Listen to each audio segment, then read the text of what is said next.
We're going to take a look at solving linear systems by graphing. This is lesson 1.2.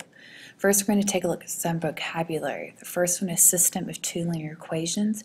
You'll hear that referred to as a linear system a good bit. This consists of two equations that can be written in the following form: ax plus by equals c and dx plus ey equals f. Both of these are linear equations, and when graphed, they will produce a line. Then we have a solution of a system. This is an ordered pair expressed as x comma y that satisfies each equation, meaning when you substitute in the value for x and the value for y into both linear equations, it's going to produce a true statement. We also refer to this as the point of intersection of a linear system. We classify solution of a system in a few different ways. First, we have consistent, and that is when you have a system that has at least one solution. The second is inconsistent, and that is a system that has no solution. Now we further classify consistent as consistent and independent, meaning this is a system that has exactly one solution, and then consistent and dependent, meaning a system that has infinitely many solutions. The first problem we're going to take a look at is we're going to graph the linear system and estimate the solution. Then we're going to classify each system as constant and independent, meaning one solution, constant and dependent, meaning many solutions, or inconsistent, meaning no solutions. Now we're going to be graphing in slope-intercept form, so y equals mx plus b. As a refresher, the m is our slope, our rise over run. The b is our y-intercept, the point where the line crosses the y-axis. So the first equation, y equals x plus 2, is already in slope-intercept form. We first graph the y-intercept, which is 2, so from the origin we'll go up 2. And then we graph our slope, which is the coefficient of x, the number in front of x. Here there's an understood 1, so the slope of our first equation is 1. But slope is always rise over run, so we need to make this a fraction. So since it's a whole number, we'll place a 1 over it. So we're going to go up 1 unit, to the right 1 unit from our y-intercept, then from that point, up 1 to the right 1. We also can go the exact opposite, down 1 to the left 1, down 1 to the left 1. And then we're going to connect these dots. And I'm going to do a few more.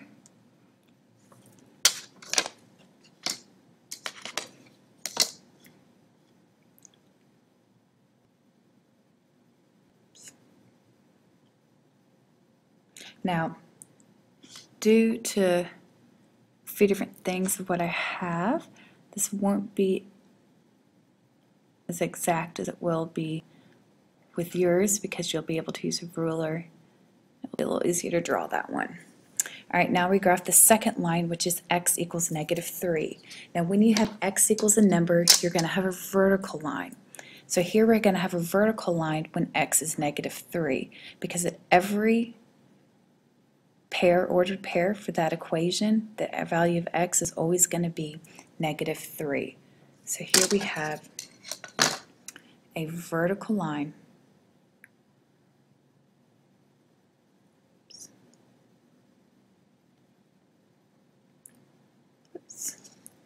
when x equals -3.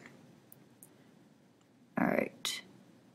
Our point of intersection, our solution, is where these two lines intersect. In that ordered pair, from the origin, we go left 3 units, down 1 unit.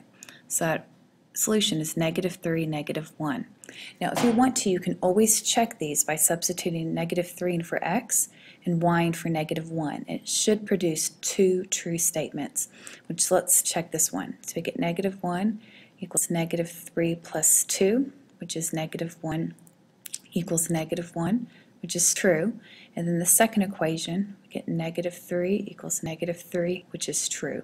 So that is the solution to this linear system. Now since we have one point of intersection, we have one solution, this system is consistent and independent.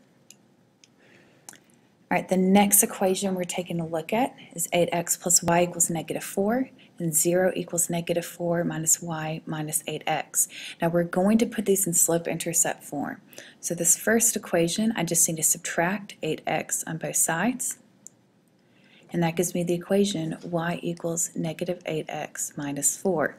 Now the second equation, I'm going to add y to both sides.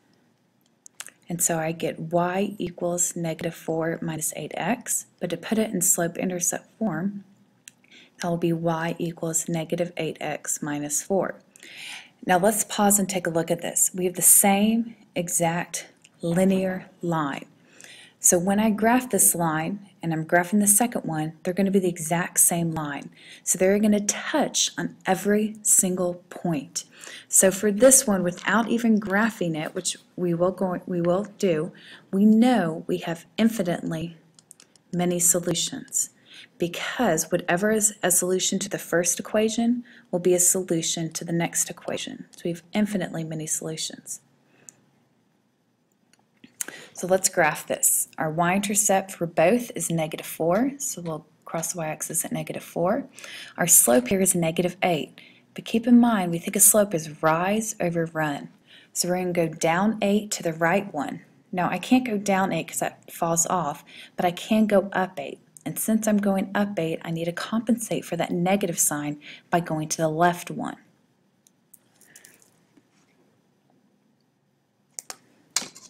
And then we're going to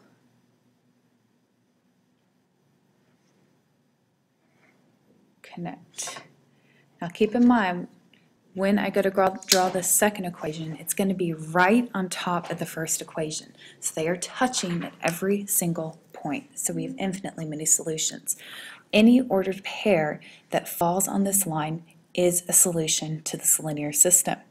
Now, since we have infinitely many solutions, we have at least one solution, so we have a consistent solution.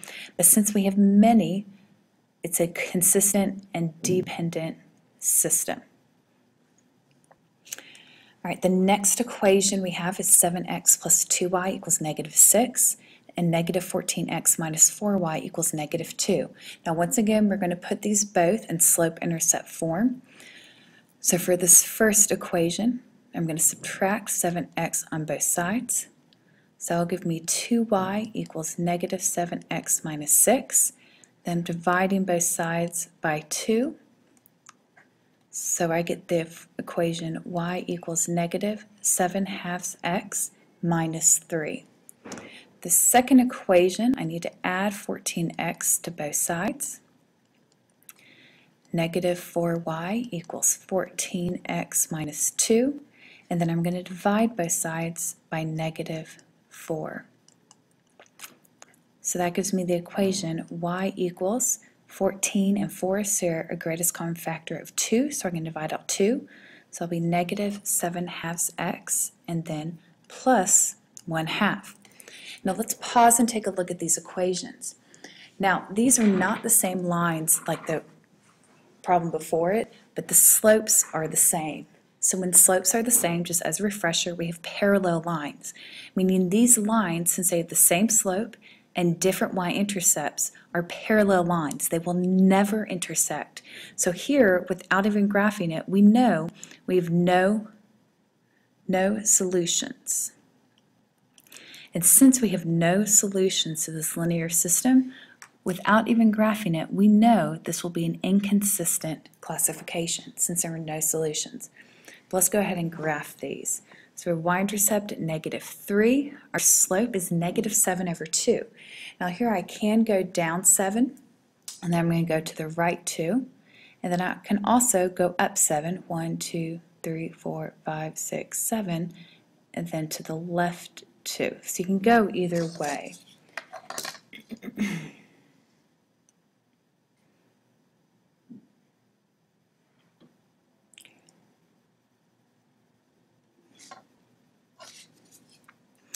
Our next equation, we have a y-intercept at 1/2, and we have the same slope, negative 7 over 2, so we go down 7, 1, 2, 3, 4, 5, 6, 7 over 2, and then we also can go up 7, 1, 2, 3, 4, 5, 6, 7, and then over 2.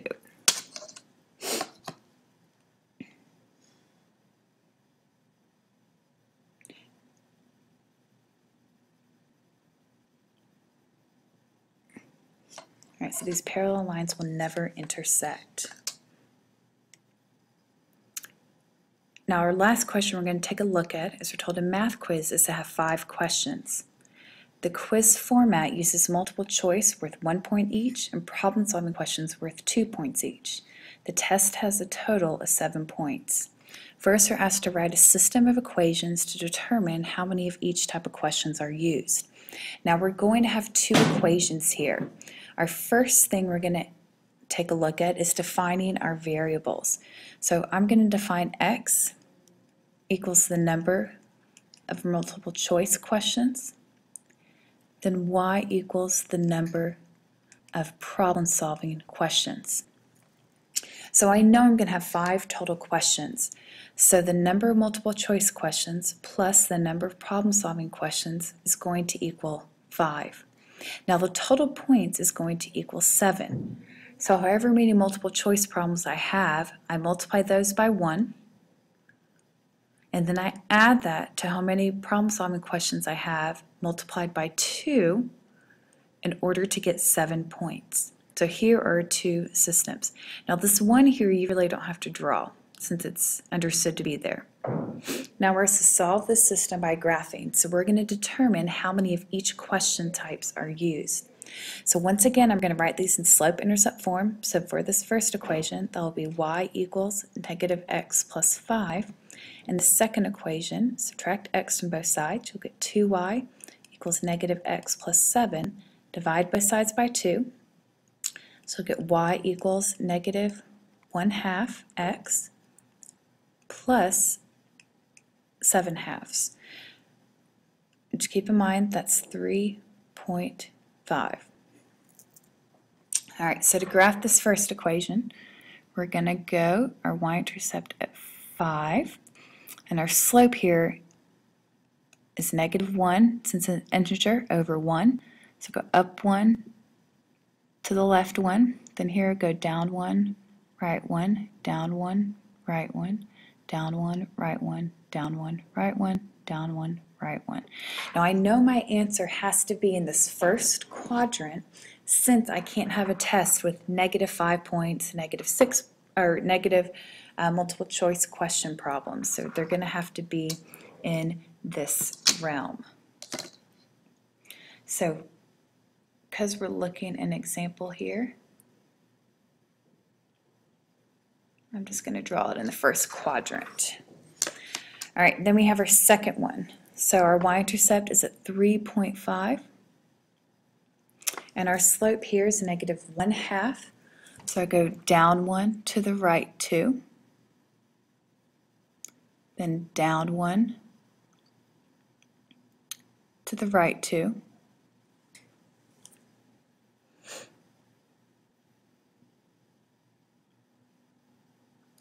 and then down 1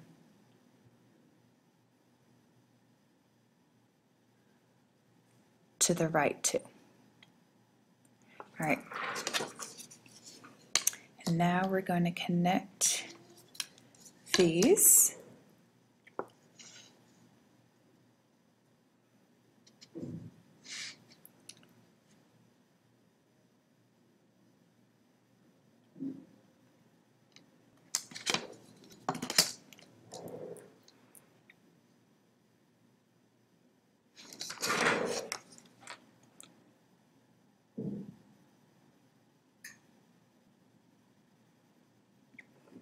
All right, so our point of intersection is right at 3, 2. But since we're given a real-world problem and a word problem, we can express our answer not as an ordered pair, but to answer this questions. Now we defined our variable x to be the number of multiple choice problems. So since 3 is in place of x, there are 3 multiple choice problems. And since 2 is in place of y, which is the number of problem-solving problems, there are 2 problem-solving problems. All right, we will go over this in class tomorrow. Hope you have a great evening and I'll see you in class.